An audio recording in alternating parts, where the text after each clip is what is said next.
Saudara, kelangkaan gas LPG 3 kg yang masih langka di Kabupaten Takalar membuat warga harus menunggu berhari-hari untuk mendapatkan gas LPG 3 kg. Bahkan sebagian warga kini menggunakan kayu bakar untuk memasak. Di Kecamatan Galesong, Kabupaten Takalar, warga harus mengantre berjam-jam di pangkalan untuk mendapatkan gas LPG 3 kg.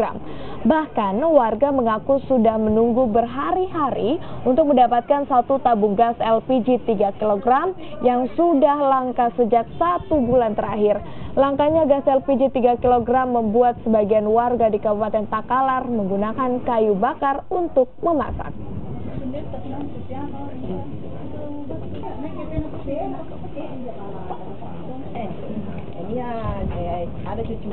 Kenapa pakai kayu bakar ini, Bu? Memasak pakai kayu bakar? Tidak ada gas. Tidak ada gas?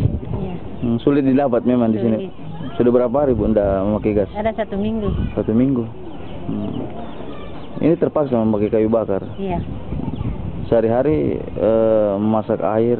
Masak air, Nasi. masak nasi, sayur, Kayu bakar dipakai, Bu, kayu ya? bakar semua. Bagaimana, Bu, rasanya dengan kelangkaan gas ini dan pakai kayu bakar ini? Adakah kayak merasa kesulitan atau bagaimana sebagai masyarakat, Bu? Merasa kesulitan karena tidak ada gas, untung ada kayu. Terpaksa pakai kayu, Bu, di? Iya. Ada juga cabang olahraga yang tidak masuk